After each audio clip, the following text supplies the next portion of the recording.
This program has been brought to you in part by the 360 Lady Mafia. The 360 Lady Mafia, for life, not for losers.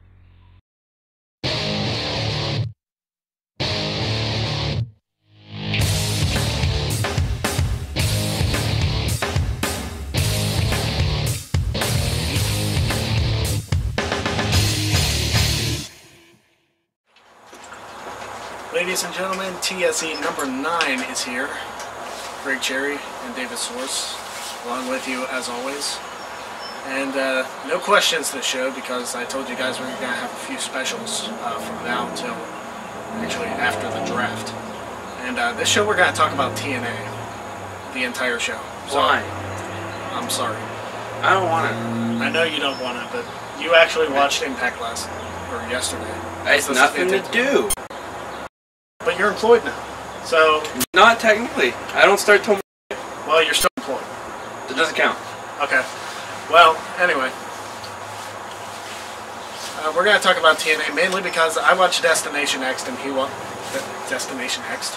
Destination X, sorry. Degeneration X? Degeneration X, yes, the old pay-per-view from '97. Sweet. Destination X, and he watched this past week's Impact so we can both give a little insight. I guess. Yeah, I guess. For those of you who watched Destination X, I'm sorry. For those of you who missed it, you're probably very happy you did. The pay-per-view was just a clusterfuck, for lack of a better term. I mean, you had Samoa Joe and Scott Steiner go a whopping 2 minutes. If that. You had the Ultimate X go about 15.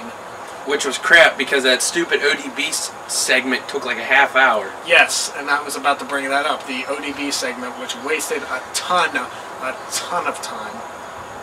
It didn't even deserve to go 5 minutes. You know what? No, it didn't even deserve to be on the pay-per-view. No. That's how worthless of a segment it was. It shouldn't have been on the pay-per-view to begin with. That's why I said. It's all Vince Russo's fault. It is. Well, And yeah, good job. If you notice on the last show, we completely skipped over that. We said one night with ODB, nobody cares, and we were done with it. And it turns out nobody does care. Nobody did care. Except for Vince Russo. And I don't know why that... It was just stupid all around. And the dumbest thing about it is they conned the fans. They had that legit fans send in videos, and then they picked a guy who works in the back, Shark Boy, and some indie worker. And now the indie worker's working for them as ODB's boyfriend or whatever. It's so stupid. It's nothing but a ripoff. In fact, TNA probably just insults their fans' intelligence. Yeah. By making them do that. And you know what? The fans' revenge thing, I bet a bunch of those people work for the back. Because, you know, if they were true fans, they might actually go after the heels in the fans' revenge match. Yeah. Or go after the faces, rather. Because they're supposed to go after the Or they're paid off fans that are told, go after this person this time. Yeah. So stupid. The ODB segment was completely worthless. I agree. The 10,000 thumbtack match, which I didn't mention on the last show, and because we didn't know it was on there. And quite frankly, it wasn't worth mentioning anyway, because it was predictable, the finish. Talking to Greg online while the match was on, and I said, I already know the finish. Abyss is going to get the big boot into the tacks off the stage because he went and set the thing up, and then never went to it. Were you watching the pay-per-view too? Yeah, I was talking to you at the same time. Okay, just making sure. I wasn't sure, like, when you started watching. Yeah, I watched it and I missed the last half. I missed from right when Booker and AJ started. I missed. Booker and AJ was an okay match, but the finish was just like, where did that come from? I didn't see it.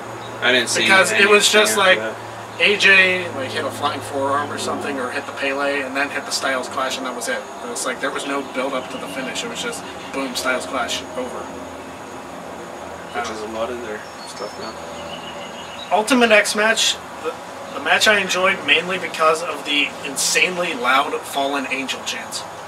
Yeah. That was like the highlight of the night for me. For all those fans to be chanting Fallen Angel incredibly loudly while Suicide was wrestling. And you could tell it was Daniels because he did the jump to the middle of the X finish with 3 guys hanging off the X. And he did it just like, you know, he does as Daniels. He didn't change it up or anything. If you watch when he did it as Fallen Angel, and you watch it when he's doing it now as Suicide, it's the same damn jump. It's the same everything. He doesn't change it up to hide who he is. TNA needs to realize that we don't want Suicide. Curryman's done for. We want Christopher Daniels back. Well, Suicide's not bad. It's just we need Suicide as Kazarian, but Kazarian has this Kaz thing. was better as Kaz. Actually, Yeah. Kaz was better as Frankie the Future Kazarian. Yeah.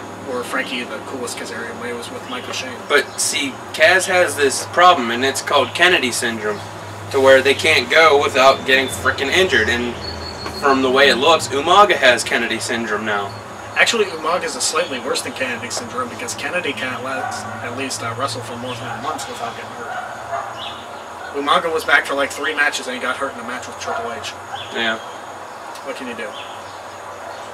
Let's see. The main event, not Scott Steiner, jeez. Wow. Kurt Angle. Kurt Angle and Jeff Jarrett with Mick Foley and... No, Kurt Angle and Sting. Yeah. You're screwing me up. What? Jeff Jarrett was the referee and Mick Foley was the guest enforcer. This match was so poorly pulled off. Angle and Sting have done much better against each other. Bound for Glory, a couple years ago, I believe. Yeah. They had a good match against each other. And this match was just so predictable. And it was a disappointing finish for a pay-per-view that was already disappointing to begin with. This was supposed to be the big match, the main seller of a match, and it didn't come through. And I missed the opening contest with the Beautiful People and whoever, so... That's the only thing I wanted to see, and I missed it. Yeah, go figure. So, you can talk about this week's Impact. All I remember is the cage. Is the cage 20-man gauntlet. cage match. I haven't seen that. Actually, this week's Impact wasn't too bad. There was no ODB. There's no That good. freaking stupid ODB crap. And apparently the Beautiful People picked up a win over Awesome Kong and Raisa Shahid, yeah. Oh, it was on Saeed, but it was over the team of Kong. And so basically, it's actually funny because Don West mentioned it on the program. He said Awesome Kong was the most dominant force in TNA. Now she's on a bit of a losing streak. Which, okay, come Yeah, on. when you drop to the Beautiful People, They're who deserve more of a push. talented. Yes, they're talented. They're great heels. I've never seen... Yeah, I'd do them both. Well, all three of them now. But, Wait, who's the third one? Oh, yeah. Madison Rain. Madison Rain. She's in training or something like that. I do all three of them at the Yeah. same time. Anyway. But, I don't know, like... It's just like they're screwing Kong. And I don't know if they're trying to make Kong and Saeed face now with them feuding with the Beautiful People or what's going on, or... I don't know, because that screws up the whole Kongtourage thing with Sojo Bolt and Raka Khan. Raka Khan.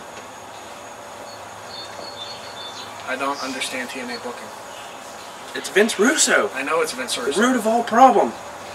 This makes me wish we could get Lance Storm for the show, because he would rip Russo a new one. If you get Lance Storm for the show... We better get higher ratings if we get Lance Storm for the show. Yeah. I'm sure you would.